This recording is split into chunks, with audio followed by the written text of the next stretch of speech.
Tal? Buenas tardes a todos y a todas. Les doy la bienvenida a nuestra clase del día de hoy y en lo que les voy platicando, déjenme voy compartiendo la pantalla para que puedan apreciar la diapositiva del día de hoy. El día de hoy vamos a revisar algunos principios, algunas prohibiciones en materia penal. Esto pues a manera de introducción. Vamos a comenzar a comprender cuáles son estos principios y qué son los principios en materia penal. Estos principios representan las bases sobre las cuales se estructura el sistema de un estado, el sistema penal de un estado, y funcionan como límites al poder que precisamente el estado no puede sobrepasar. Su propósito principal es garantizar el equilibrio entre la facultad del Estado para sancionar, pero también el derecho o los derechos fundamentales de las personas.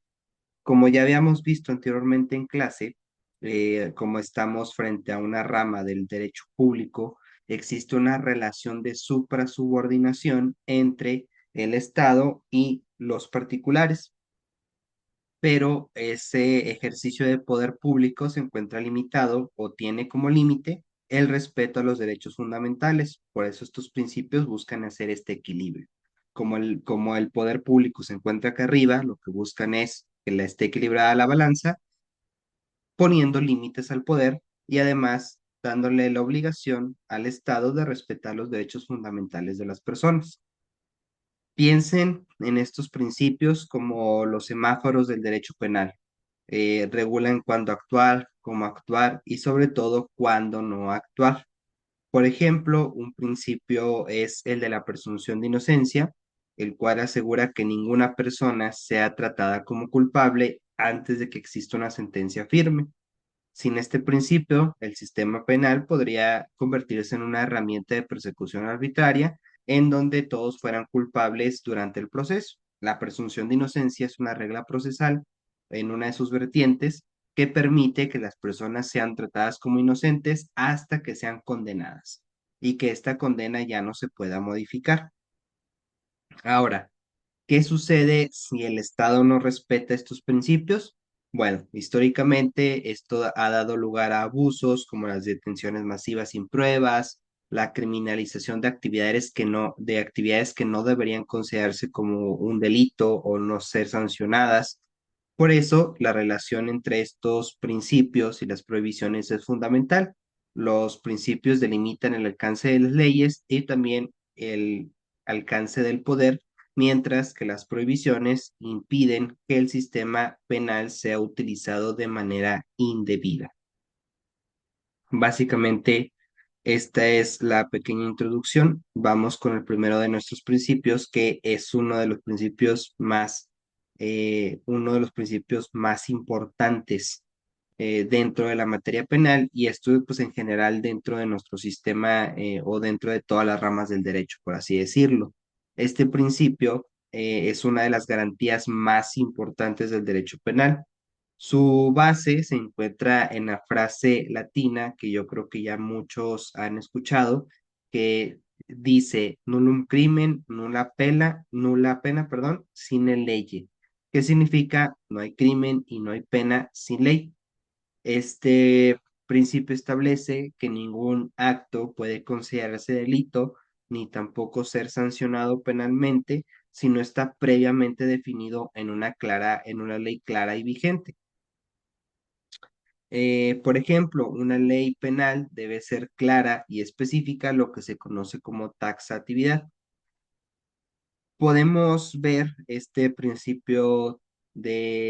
un principio de derecho, el principio de legalidad. Sin embargo, este se encuentra positivizado en nuestra Constitución, o sea, sí hay un artículo específico de nuestra Constitución que lo establece. Lo podemos ver en el artículo 14 constitucional. Este artículo 14 constitucional nos dice que únicamente se pueden aplicar las penas que son aplicables a la conducta, pero también nos habla que la propia ley nos va a establecer cuáles conductas son consideradas como delito. En pocas palabras, este principio de legalidad nos dice que no puedes sancionar a una persona si la conducta no está regulada en la ley como un delito. Es decir, si la ley no dice esto se considera un delito o esto se considera un crimen, bueno, más bien sería delito, porque el concepto crimen significa otra cosa. Si esto no está considerado en la ley como un delito, entonces no es delito. Por más que a la sociedad le parezca inmoral, que le parezca incorrecto, si la ley no te dice que eso es delito, entonces no es delito. Pero por otro lado, también nos dice que no puedes aplicar una pena sin ley. Es decir, que la propia ley te tiene que establecer cuál es la sanción aplicable a una determinada conducta.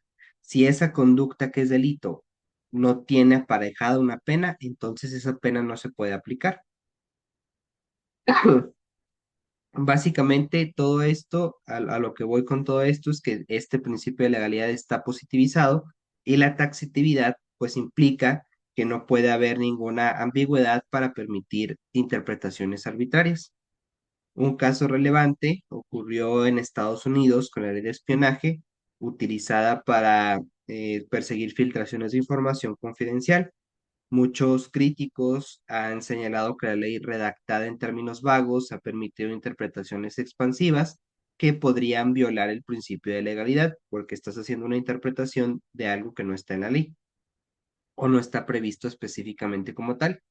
Otra cuestión clave es la prohibición de aplicar la analogía en perjuicio del acusado, también consagrada en el 14 constitucional.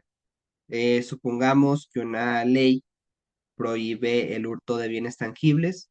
Un tribunal no podría extender esa prohibición para incluir bienes digitales como una contraseña, a menos que la ley lo especifique de manera exacta o de manera expresa.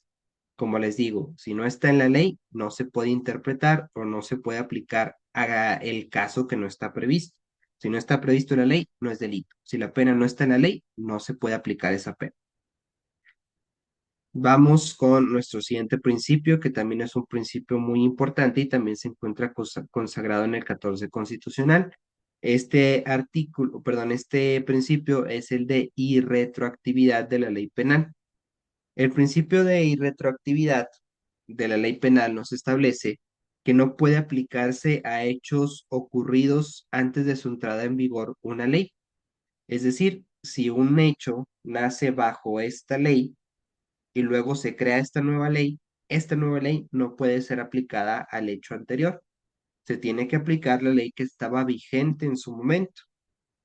La única excepción a esta regla es si la ley nueva resulta más favorable para el acusado, ahí sí se puede aplicar en su favor.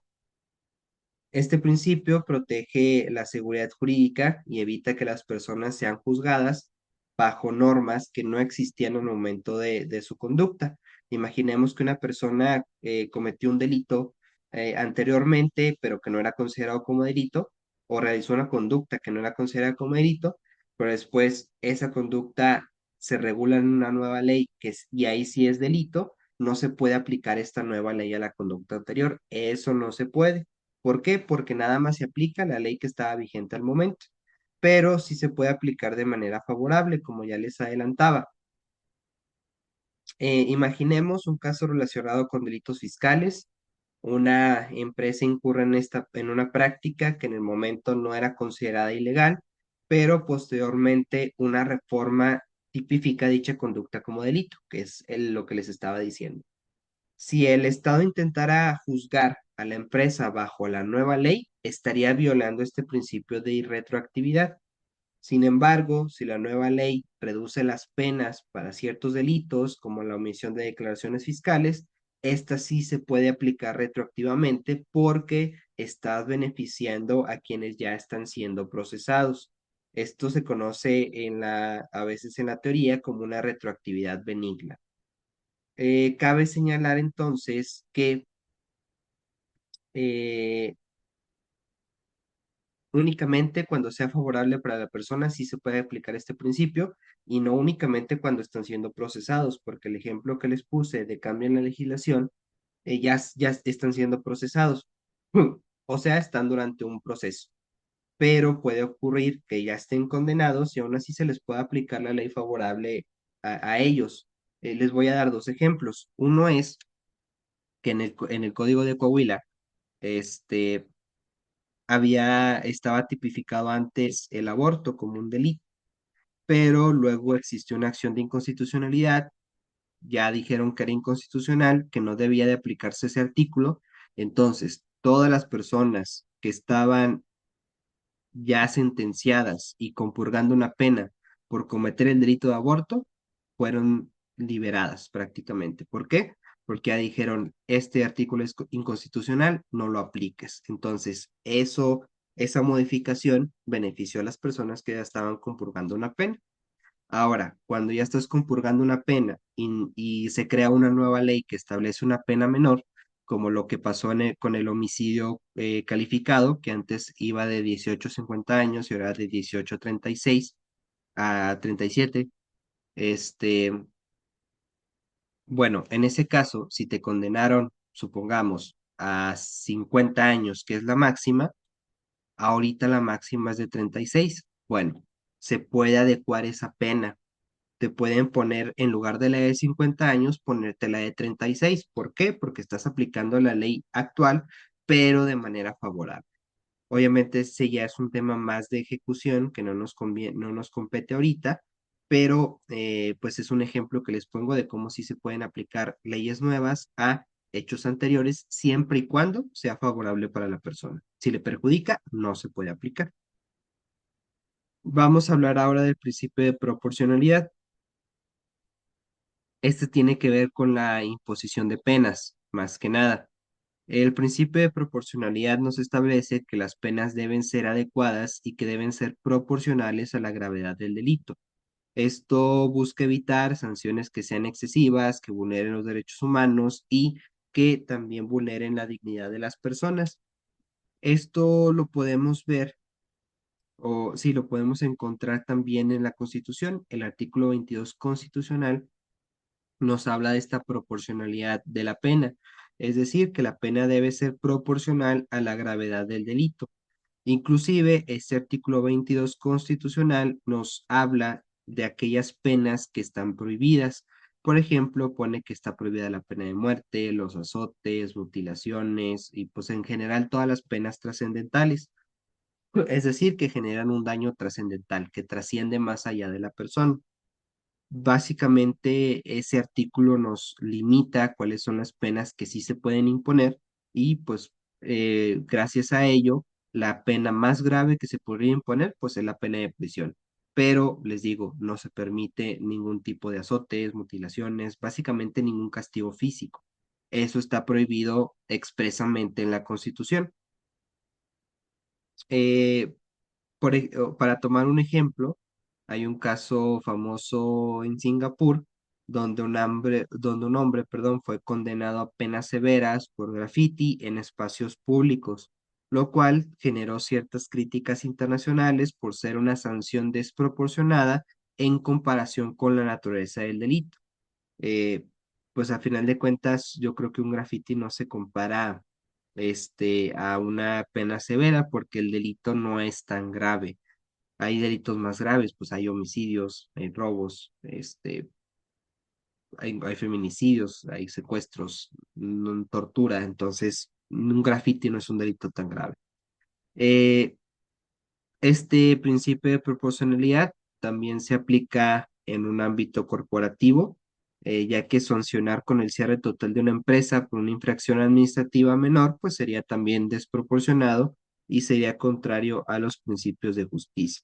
Inclusive hay muchos códigos en cada uno de los estados que nos establecen cuáles son los elementos, lo que se va a tomar en consideración para saber cuánto se va a imponer de pena. Ya es un tema más de ejecución esto, pero les adelanto que hay códigos que nos establecen que para imponer una pena se debe tomar en cuenta el grado de culpabilidad y también la gravedad del injusto. O sea, qué tan grave es la conducta típica y además qué tanta culpa tiene la persona o qué tanto se le puede reprochar a la persona esa conducta típica. Básicamente eso implican esos dos conceptos y obviamente nos da la pauta para determinar esa gravedad. Nos establece varios elementos que se tienen que tomar en consideración para ello y con base en esos elementos, pues el juez decide cuál es la pena que se va a imponer, que casi siempre pues es una pena de prisión. El 90% de los delitos prevé una pena de prisión pero pues esto implica que existe una justificación para imponerte esa pena, por lo tanto se considera que es proporcional porque estás tomando como bases elementos reales para imponer una pena. Obviamente todo esto se puede impugnar en caso de que no estés de acuerdo con ello. Por otro lado, tenemos el principio de mínima intervención penal, que esto ya lo íbamos adelantando desde la primera clase. El principio de mínima intervención penal nos establece que el derecho penal debe utilizarse solo cuando sea absolutamente necesario, es decir, es el último recurso o la última ratio. Este principio nos reconoce que el sistema penal es una herramienta poderosa que si no se utiliza de una manera adecuada nos puede generar un daño más que un beneficio. Y esto tiene mucha relación con lo que platicábamos en la primera clase. ¿Se acuerdan que yo les decía que el derecho penal protege los bienes jurídicos más valiosos para la sociedad? La vida, la integridad física, el patrimonio, la propiedad, ese tipo de cuestiones. Bueno, es por ello que solamente cuando existe una lesión a estos bienes más valiosos de la sociedad, ahí es cuando entra el derecho penal. Por ejemplo, cuando una persona te despoja de tu casa pero sin violencia, es un tema civil. ¿Por qué? Porque no hubo violencia de por medio. Pero cuando una persona te despoja de tu domicilio aprovechándose de la falta de vigilancia, con violencia, con intimidación, de manera furtiva, que es lo que lo establece el delito de despojo, bueno, en ese caso sí es un delito y ahí es donde entra el derecho penal. Obviamente la naturaleza de la conducta es diferente, porque imaginemos que en una ocasión la persona eh, que te despoja de tu casa, pues es una persona que él aparentemente compró, se metió a la casa sin dañar nada, o sea, sin forzar cerraduras, únicamente una persona le dijo, ah, pues tú puedes pasar porque ya me compraste. Eso pues es materia civil. Pero imaginemos ahora que la persona para entrar a tu domicilio te sacó a golpes o se aprovechó que la casa no estaba vigilada, ese tipo de cuestiones como son conductas que sí vulneran en mayor medida los bienes jurídicos de las personas, pues esas sí son sancionadas penalmente. Por ejemplo, en caso de delitos menores como las faltas administrativas, podrían aplicarse algunas medidas alternativas, multas, programas o servicios comunitarios o incluso mecanismos de mediación. Imaginemos una empresa que no cumple con una norma administrativa de sus instalaciones, pues en lugar de llevar el caso a una instancia penal, podría optarse por sanciones regulatorias que sean más efectivas y menos invasivas porque como es una infracción administrativa, pues no es de carácter penal. Para finalizar esta diapositiva, pues nada más comentar que el abuso del sistema penal puede ocasionar problemas como la sobrepoblación en cárceles, la criminalización de conductas que se podrían resolver con medidas más simples. Este principio tiene una relación directa con los derechos humanos, ya que busca garantizar un trato justo, pero también evitar algunos procesos que sean innecesarios. Vamos ahora con nuestra siguiente diapositiva, pero denme un segundo y la continuamos.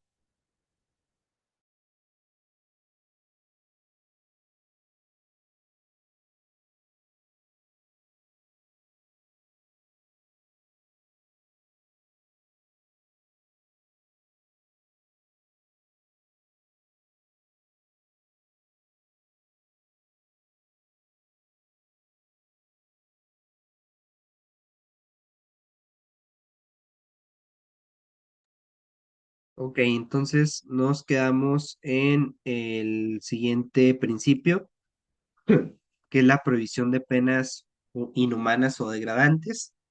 Esto está muy relacionado con lo que ya platicábamos de la proporcionalidad de la pena, porque inclusive esto está regulado, como ya se los había adelantado, está regulado en el artículo 22 de la Constitución Política de los Estados Unidos Mexicanos. Cabe de mencionar que el derecho penal moderno se basa en el respeto a la dignidad humana. Esto incluye esta prohibición de penas que sean inhumanas o que sean degradantes, como por ejemplo la tortura, el uso de penas físicas o condiciones inhumanas en las cárceles que están explícitamente prohibidas por normas internacionales como la Convención contra la Tortura.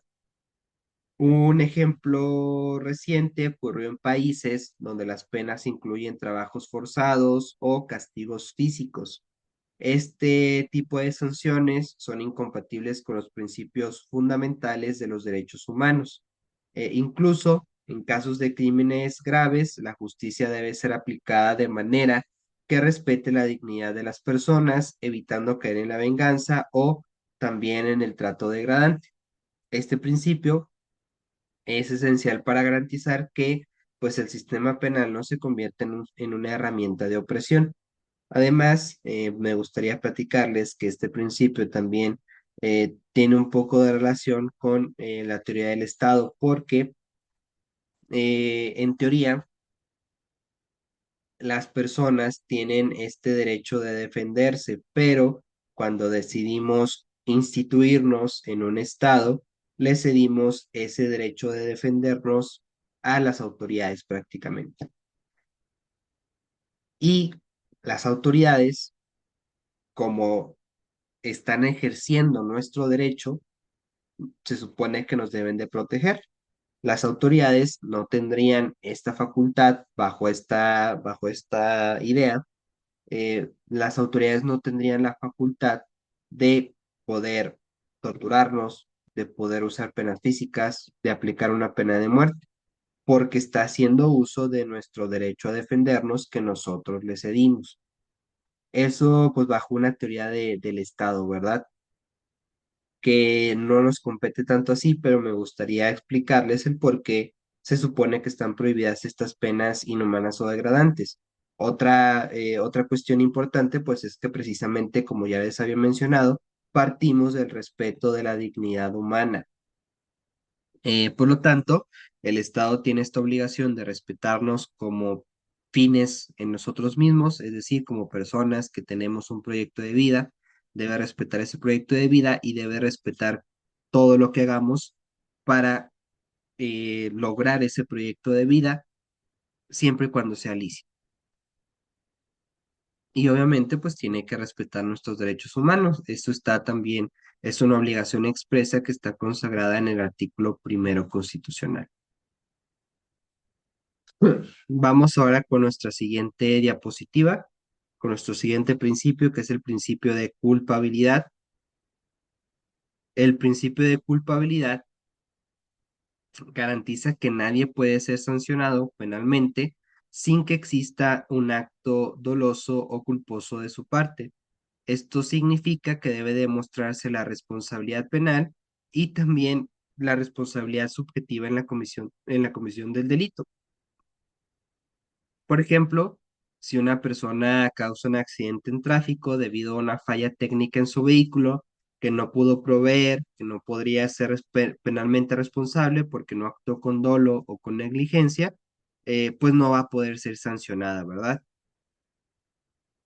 Este principio es crucial para diferenciar entre las verdaderas conductas delictivas y también los accidentes o errores voluntarios. El tema aquí o el problema surge cuando algunos sistemas intentan imponer sanciones basadas en responsabilidad objetiva, es decir, sin demostrar la culpa. Esto es especialmente polémico en el ámbito corporativo, donde se intenta responsabilizar a empresas enteras sin identificar una acción o una intención concreta de las personas involucradas. En México sí se sanciona a las personas morales. que puede sonar muy extraño porque la responsabilidad penal pues es personal. Entonces, si una persona realiza cierto, bueno, comete un delito dentro de la empresa, pues sería de la idea de que se le imponga una pena a esa persona que hizo uso de la empresa para cometer el delito. Pero en el Código Federal y en algunos códigos estatales sí está regulada esta responsabilidad penal para para las personas morales que cometan delitos.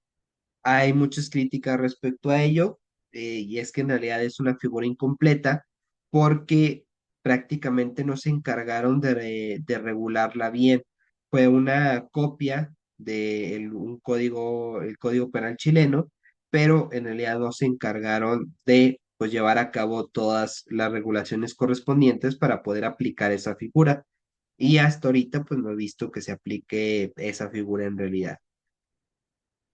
Otro tema importante en cuanto al principio de culpabilidad, que yo creo que más adelante vamos a ver, pero que también es motivo de una teoría del delito más que de los principios del derecho penal, pero hablábamos de este principio de culpabilidad de que nos garantiza que nada más puede ser sancionada una persona cuando actúe con dolo o con culpa, porque les puse un ejemplo de un accidente, pero ojo, aquí es bien importante recalcar que cuando el accidente es provocado por la persona, por su falta de cuidado, por la falta de un deber de cuidado, por su negligencia, por su falta de pericia, en esos casos sí es sancionable la conducta.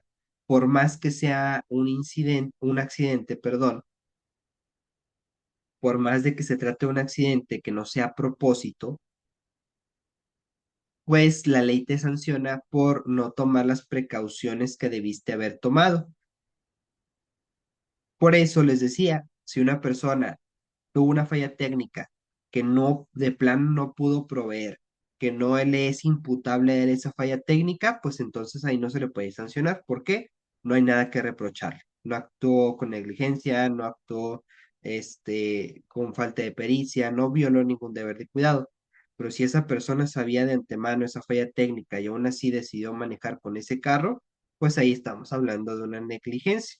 Fue negligente en manejar un carro que estaba fallado. Por eso ahí sí se le puede reprochar, pero como no fue su intención provocar un daño, sino que fue un accidente, pues se le sanciona en una menor medida, pero sí se le sanciona por esa falta de cuidado. Vamos con nuestro siguiente principio, que es el principio de igualdad ante la ley penal.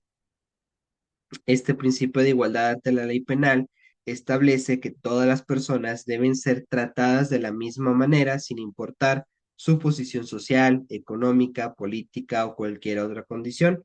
Este principio busca evitar favoritismos o discriminación en la aplicación de la justicia penal. Este principio se encuentra también en el Código Nacional de Procedimientos Penales.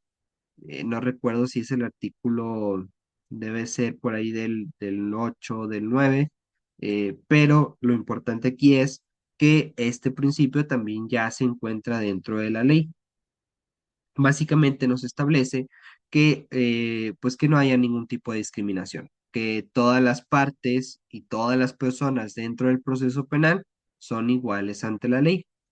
Eh, Como ejemplo, vamos a platicar de un caso famoso que ocurrió en países donde políticos de alto rango han sido acusados por delitos graves, pero no enfrentaron las mismas consecuencias que los ciudadanos comunes.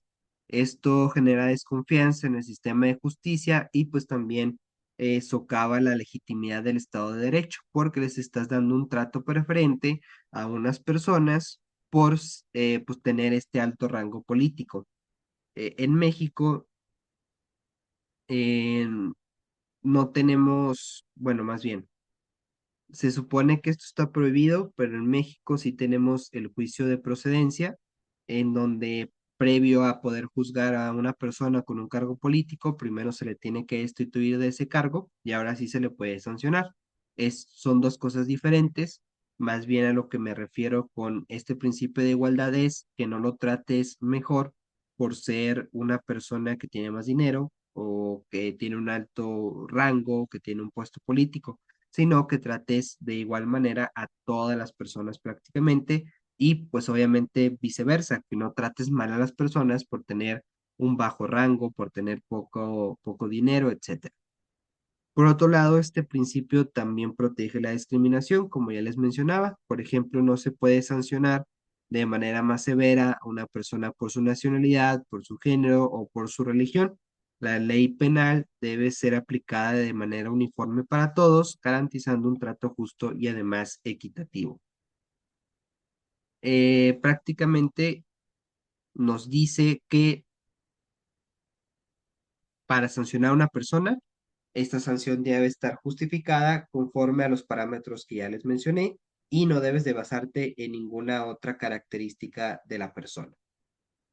Vamos ahora con la prohibición de la doble incriminación que se conoce por, o también es como conocida como non bis in idem, no dos veces en el mismo lugar.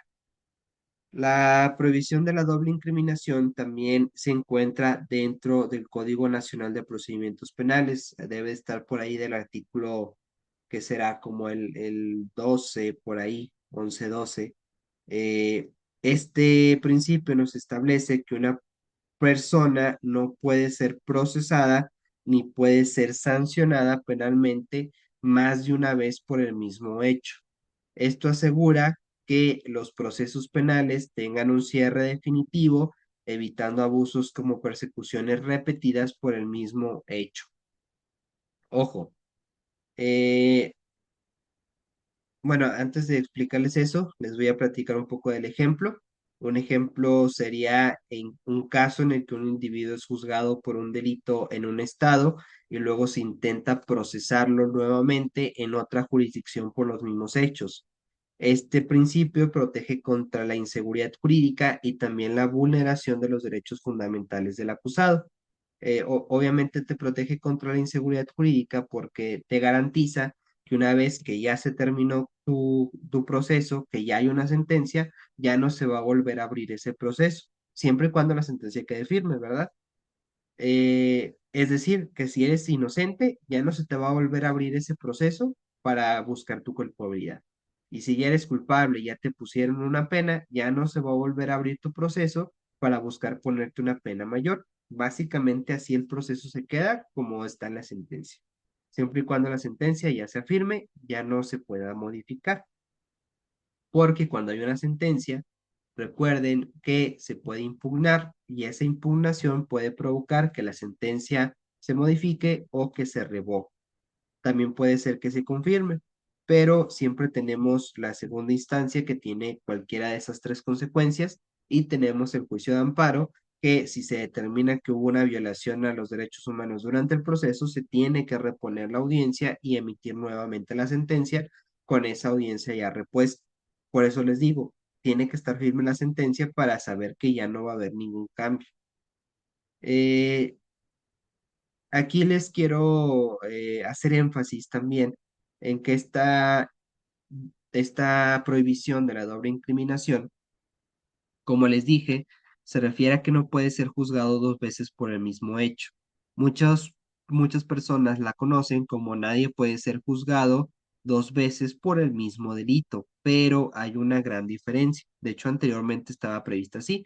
Nadie puede ser juzgado dos veces por el mismo delito. ¿Cuál es la gran diferencia? De que el hecho es básicamente lo que pasó, qué pasó, cómo pasó, cuándo pasó, dónde pasó, quién intervino en ello.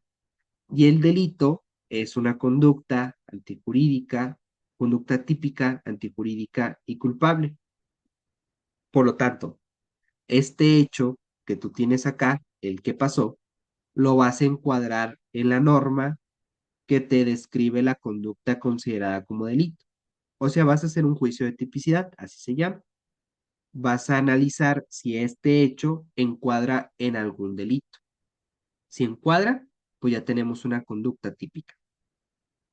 ¿Cuál es la gran diferencia? Que hay muchos hechos, hay muchas conductas que pueden encuadrar en más de un delito.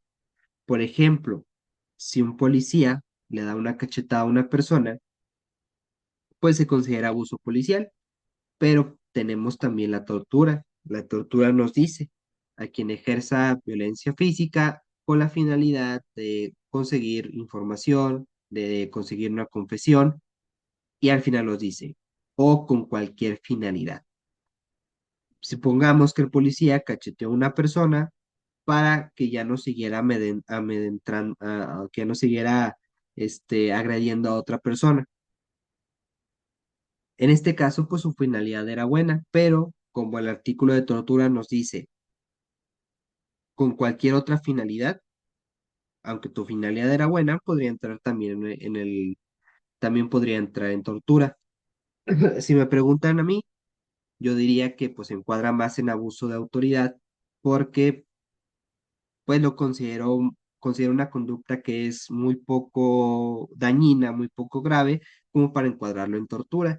La diferencia entre uno y otro es la penalidad. El abuso de autoridad tiene una penalidad mucho más baja que la tortura. Entonces, bajo esta lógica de no juzgar dos veces por el mismo delito, una persona podría ser juzgada primero por abuso de autoridad y luego por tortura. Pero como ahorita tenemos la prohibición de no ser juzgado dos veces por el mismo hecho, si ya te juzgaron por ese hecho y dijeron que era abuso de autoridad, ya no se puede volver a abrir el proceso para decir ahora que es tortura. Ya se dijo que es abuso de autoridad ese hecho, ya te sancionaron por ese hecho, ya no te pueden volver a sancionar. Esa es como la diferencia clave entre, pues prácticamente estos dos principios, o el cómo se manejó este mismo principio.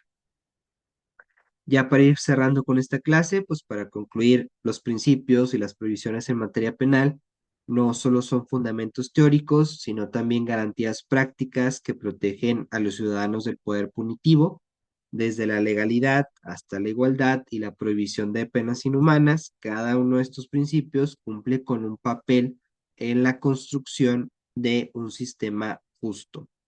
Es importante reflexionar en cómo estos principios afectan la vida cotidiana y también las decisiones pues las decisiones en el ámbito jurídico. Estos principios, como se los mencioné al principio, van encaminados a limitar el poder, a poner reglas para que el Estado pueda ejercer su poder y pues para que éste no se ejerce de manera arbitraria ni tampoco excesiva. Con este comentario final, cerramos la clase del día de hoy. Les agradezco mucho su atención y recuerden que en caso de que les haya quedado alguna duda de lo que vimos en la clase del día de hoy, ustedes pueden contactarme por medio de la plataforma y por ese medio les ayuda a resolver cualquier duda o cuestión que haya quedado pendiente. Dicho esto, sería todo por la clase de hoy. Nos estaremos viendo en una próxima clase. Muchas gracias.